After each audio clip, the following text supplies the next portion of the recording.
Fifth question है, एक आयताकार बाग जिसकी लंबाई चौड़ाई से 4 मीटर अधिक है का अर्ध परिमाप 36 मीटर है, बाग की विमाएँ ज्ञात कीजिए। यानी हमें यहाँ पर बाग की लंबाई और चौड़ाई ज्ञात करनी है। तो इसके अंदर हम क्या करेंगे, मान लेते हैं कि माना, जो हमें निकालना होता है वो मान के चलते हैं। माना बाग की, आप यहाँ पर चौड़ाई मान सकते हैं लंबाई की बजाय, ताकि आपको आसानी हो। बाकी लंबाई लेंगे तो कोई दिक्कत आपको नहीं है। अगर आप लंबाई, चलो लंबाई लेते हैं, कोई बात नहीं। लंबाई हमने मान ली x मीटर, चौड़ाई कितनी है y मीटर। अब देखिए प्रश्नानुसार हमें क्या दिया हुआ है कि लंबाई चौड़ाई से 4 मीटर अधिक है। जो लंबाई है वो चौड़ाई से 4 मीटर अधिक है। तो लंबाई है हमारी x, चौड़ाई है y, इससे 4 मीटर अधिक है। ठीक है, ये हमारा समीकरण 1 बन जाएगा। फिर है अर्ध परिमाप। अर्ध परिमाप, देखो परिमाप क्या होता है, परिमाप होता है 2 गुना लंबाई जमा चौड़ाई, और इसका अर्ध परिमाप यानी आधा कर देंगे तो 2 से क्या कर देंगे भाग, बराबर है 36 मीटर। तो यहाँ से 2 से 2 कट जाएगा, ये आ जाएगा हमारे पास, लंबाई है x, चौड़ाई है y, x जमा y बराबर 36। तो एक समीकरण ये बन जाएगा। यहाँ से इसको समीकरण नंबर 2 कह देंगे। इसको हल करना हमें, अब देखिए यहाँ पर हल करने के लिए आप चाहें तो ग्राफी विधि लगा सकते हैं, या आप किसी और मेथड से इसको हल कर सकते हैं, क्योंकि यहाँ पर ज़रूरी नहीं है कि आप इसको ग्राफी विधि से हल करो। आप इसको दूसरे मेथड से भी, आपके आगे आएगा प्रतिस्थापन विधि आएगी आपकी, और एक आएगी विलोपन विधि। तो आप उन विधियों का प्रयोग यहाँ पर कर सकते हैं, क्योंकि पेपर में क्वेश्चन जब आपके आएगा तो यहाँ पर जरूर नहीं कि वो आपके चैप्टर में आगे है तो आप उसको यूज नहीं कर सकते, उसको आप यूज कर सकते हैं। बाकी अगर चाहें तो आप इसको ग्राफी विधि से भी हल कर सकते हैं, प्रतिस्थापन विधि से हल कर लेते हैं। आप इसको ग्राफी विधि से हल कर लेना, कोई दिक्कत नहीं है। x का मान ये y जमा 4 है, यहाँ पे रख देते हैं समीकरण 2 में। समीकरण 1 से x का मान समीकरण 2 में रखने पर अब आगे पढ़ेंगे अगली प्रश्नावली के अंदर। तो यहाँ पर क्या होगा, देखिए x की जगह में रख देंगे y जमा 4 जमा y बराबर कितना है 36। तो यहाँ से हमारे पास आ जाएगा 2y जमा 4 बराबर 36, और यहाँ से 2y बराबर हो जाएगा 36 माइनस 4 यानी कि 32, और y का मान यहाँ से हो जाएगा आपका 16। अब ये y का मान आप यहाँ रख सकते हैं 2 में या 1 में रख सकते हैं। चलो हम 1 में रख लेते हैं। तो 1 से क्या हो जाएगा, x बराबर होगा हमारे पास y जमा 4 यानी 16 जमा 4। y का मान कितना आया है 16, तो ये हो गया 20। तो x का मान 20 है, y का मान 16 है। तो बाकी जो लंबाई है वो तो हो जाएगी 20 मीटर, और जो बाग है उसकी चौड़ाई हो जाएगी y यानी 16 मीटर। तो ये हमारा आंसर होगा। आप इसको ग्राफी विधि से हल करेंगे तो भी x और y के मान यही आएंगे। 6, एक रैखिक समीकरण 2x जमा 3y माइनस 8 बराबर 0 दी गई है। 2 चरों में एक ऐसी और रैखिक समीकरण लिखिए ताकि प्राप्त युग्म का ज्यामितीय निरूपण, जैसा कि प्रतिच्छेदी करती रेखाएं हों, समांतर रेखाएं हों और संपाती रेखाएं हों। यानी कि हमें एक ऐसी और रैखिक समीकरण लिखने हैं, इनके लिए उसका हम ज्यामितीय निरूपण करें तो प्रतिच्छेदी करती रेखाएं हों। तो सबसे पहले देखो प्रतिच्छेदी के लिए है, प्रतिच्छेदी रेखा के लिए क्या होता है, प्रतिच्छेदी रेखाएं कब आएंगी, प्रतिच्छेदी रेखाएं जब आएंगी जब हमारा क्या हो, a1 बटे a2 बराबर नहीं हो b1 बटे b2। तो हमें एक दूसरे समीकरण एक ऐसा लिखना है कि वो अनुपात ले तो बराबर नहीं आए। तो यहाँ पर आप कुछ भी लिख सकते हैं। मैं लिख लेता हूँ यहाँ पर 4x जमा 5y और माइनस 8 9 कुछ भी लिख सकते हैं आप, बराबर 0। अब देखो यहाँ पर हम अनुपात करेंगे तो A1/A2 आएगा 2/4 यानी 1/2, B1/B2 आएगा 3/5 बराबर नहीं है। तो ये क्या हो जाएगा, इसके लिए प्रतिच्छेदी रेखाएं। जरूरी नहीं कि आप ये लिखें, इस तरह से एक नहीं हजारों बन सकते हैं, तो आप कोई भी अपने हिसाब से लिख सकते हैं।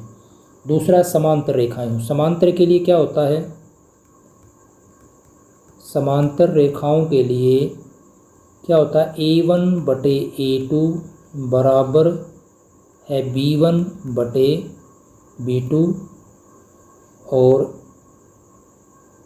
सॉरी हाँ बिल्कुल ठीक है, A1/A2 बराबर है B1/B2 और बराबर है C1/C2, यानी कि ये तो हो जाएगा हमारे पास अनंत हल के लिए अपरिमित रूप से अनेक हल।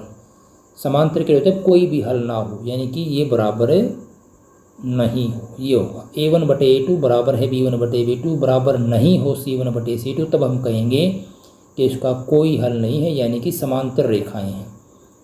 तो यहाँ पर एक समीकरण लिख देंगे जिससे ये शर्त पूरी होती हो। तो B1/B2 और A1/A2 क्या आना चाहिए बराबर, तो यहाँ हो जाएगा 4x यानी 4x जमा 6y और ये माइनस का हो जाएगा, आप 10 लिख सकते हैं, 11 12 कुछ भी लिख सकते हैं। यहाँ पर ध्यान रहे यहाँ पर -16 नहीं लिखना आपने, नहीं तो फिर ये तीनों बराबर हो जाएंगे। अब देखो 2/4 A1/A2 हमारा आएगा 2/4 1/2, B1/B2 आएगा 3/6 1/2 बराबर हो गए, और C1/C2 आएगा -8/-11 यानी 8/11 बराबर नहीं होगा। तो ये शर्त पूरी हो जाएगी, समांतर होगा। तो एक समीकरण हो जाएगा हमारा ये। तीसरा है संपाती रेखाएं। संपाती रेखाएं, संपाती रेखाएं कब होंगी, जब अपरिमित रूप से अनेक हल होंगे, यानी कि A1/A2 बराबर B1/B2 और बराबर होगा C1/C2। तो इसमें तीनों बराबर होने चाहिए, तो इसके लिए बहुत आसान है, आप लिख सकते हैं। चलो ये लिख लेते हैं हम, 4x जमा 6y और माइनस के 16 बराबर 0। अब आप देखेंगे यहाँ पर तो A1/A2 जो हमारा आएगा वो आएगा 2/4 यानी 1/2, B1/B2 आएगा 3/6 यानी 1/2, C1/C2 होगा -8/-16 यानी 1/2। तीनों के आगे बराबर, तो क्या हो जाएगा संपाती। तो संपाती के लिए हम ये समीकरण है वो लिख देंगे। तो इस तरह से आप कुछ भी समीकरण अपने हिसाब से बना के लिख सकते हैं, जरूर नहीं आप यही लिख के कुछ और भी लिख सकते हैं। बहुत से समीकरण हैं, एक नहीं अनगिनत है। तो ये समझाने के लिए था आपको कि जो शर्तें हैं ये पूरी होनी चाहिए, जो रेशियो अनुपात हैं ये जो दे रखे है ये पूरे होने चाहिए। तो इस तरह से आप लिख सकते हैं। तो हमारा ये हो जाएगा प्रतिच्छेदी के लिए, समांतर के लिए ये हो जाएगा और संपाती के लिए ये हो जाएगा। तो ये क्वेश्चन हमारा यहाँ पर कंप्लीट होता है। नेक्स्ट क्वेश्चन है सेवन्थ और लास्ट क्वेश्चन है, समीकरणों x - y जमा 1 बराबर 0 और 3x जमा 2y - 12 बराबर 0 का ग्राफ खींचिए। x और इन रेखाओं से बने त्रिभुज के शीर्षों के निर्देशांक ज्ञात कीजिए और त्रिभुजाकार पटल को छायांकित कीजिए। तो यहाँ पे इसको पहले हमने ग्राफीय विधि से हल करना है। जो ग्राफ आएगा फिर त्रिभुज बनेगा, उसके निर्देशांक हमें बताने हैं और उसको त्रिभुजाकार भाग को हमें छायांकित करना। बहुत इंपॉर्टेंट क्वेश्चन है, बहुत ईजी क्वेश्चन है। इसको हम अच्छे से करेंगे, आपको अच्छे समझ में आ जाएगा। तो सबसे पहले हम ग्राफ खींचते हैं। उसके लिए हम क्या करेंगे, यहाँ से पहले सारणी बनाएंगे। तो यहाँ से हमारे पास x का मान निकाल लेंगे हम पहले। तो x का मान हमारे पास हो जाएगा, x बराबर होगा y - 1 और यहाँ से मान निकाल लेंगे हम 3x बराबर होगा 12 - 2y और यहाँ से हमारे पास x का मान आ जाएगा 12 - 2y/3। तो इसको हमने मान लिया समीकरण 1 मान लो, इसको समीकरण 2 मान सकते हैं आप, या 1 और 2 मान लिया। इसको हमने अब पहले के लिए हम पहले बनाएंगे एक टेबल सारणी। x और y दो वैल्यू चाहिए हमें कम से कम। तो पहले में y की वैल्यू कुछ भी लो, आप 0 ले सकते हो, 1 ले सकते हो। 1 ले लीजिए, y की वैल्यू 1, तो x की वैल्यू हो जाएगी 1 - 1 0। y की वैल्यू 2 ले लीजिए, x की वैल्यू आएगी 2 - 1 1। अब इसके लिए हम बनाएंगे इसी प्रकार से टेबल।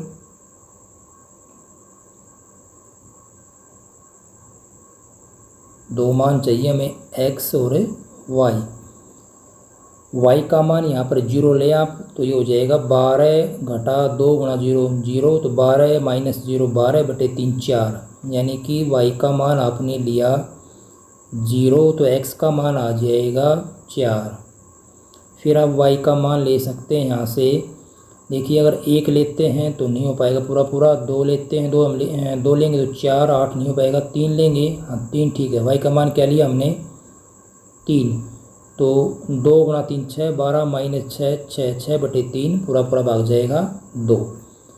अब हम यहाँ पर ग्राफ के लिए लाइन खींचेंगे। ये सारा कुछ आपने ग्राफ के ऊपर करना है। पेपर में अगर ये क्वेश्चन आता है तो आपको ग्राफ दिया मिलेगा और ग्राफ के ऊपर सब कुछ लाइनें होती हैं, बिल्कुल एक चार एक जैसी होती हैं। आपको वहाँ पर बिल्कुल भी दिक्कत नहीं होगी, आप आसानी से सीधे लाइनें खींच करके इसको हल कर सकते हैं। तो हम यहाँ पर इसको हम रफली कर रहे हैं। पहले हम ये एक्स एक्सिस लेंगे और ये हमारा हो जाएगा वाई एक्सिस।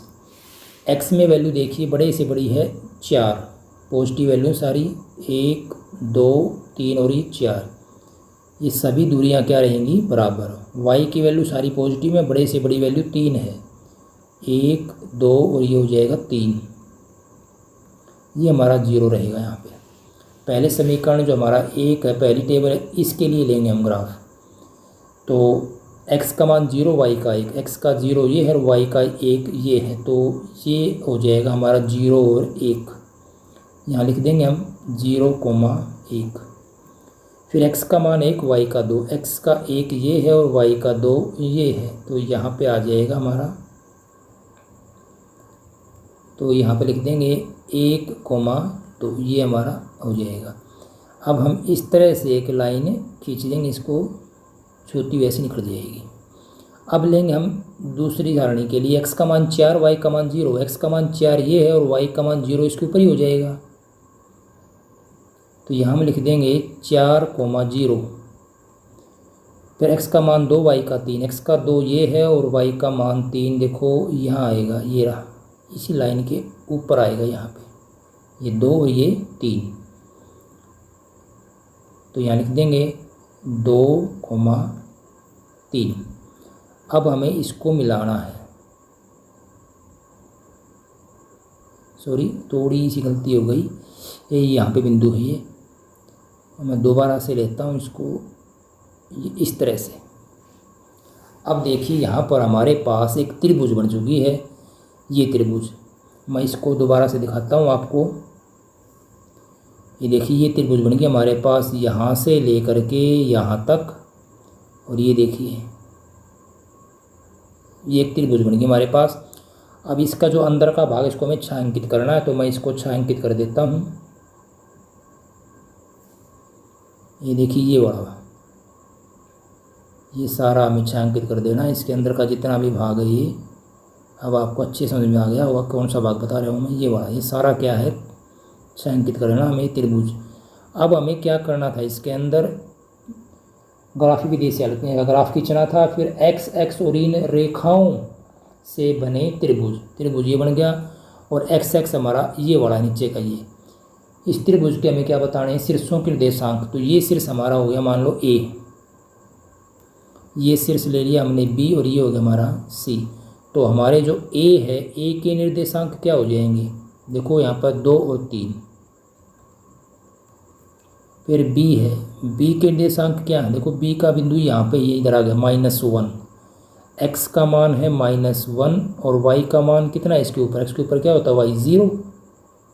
फिर सी, हमारा सी ये है, यहाँ पर एक्स का मान है 4 और वाई का मान है 0, ये लिखा भी हुआ यहाँ पर 4 0, तो एक्स का मान 4 और वाई का मान 0। तो ये हमारे हो जाएंगे इसके निर्देशांक। तो इसके अंदर हमें इतना ही करना था, निर्देशांक बताने थे और छायांकित करना था इस भाग को जो त्रिभुज से बना हुआ है। तो ये हमने इस तरह से कर लिया इसको। तो बच्चों बहुत ही इजी क्वेश्चन है और इम्पोर्टेंट क्वेश्चन है, ये क्वेश्चन अक्सर पूछ लिया जाता है, और ये क्वेश्चन आपका मान के चलिए आएगा तो कम से कम ये 4 या 5 नंबर का आएगा। तो आप इसको आराम से कर सकते हैं, ग्राफ आपको मिलेगा करने के लिए, ईजिली आप इसको कर सकते हैं। तो बच्चों हमारी ये प्रश्नावली थी यहाँ पर कंप्लीट होती है। उम्मीद करता हूँ आपको सभी क्वेश्चन अच्छे समझ में आ गए होंगे। फिर भी अगर आपको कोई डाउट है तो आप मुझे कमेंट कर सकते हैं। और अगर वो वीडियो आपको पसंद आई हो तो वीडियो को लाइक करना, शेयर करना, और चैनल पर पहली बार आए हैं तो चैनल को सब्सक्राइब जरूर कर लेना, क्योंकि आगे से भी आपको ऐसी वीडियोज़ मिलती रहेंगी। धन्यवाद।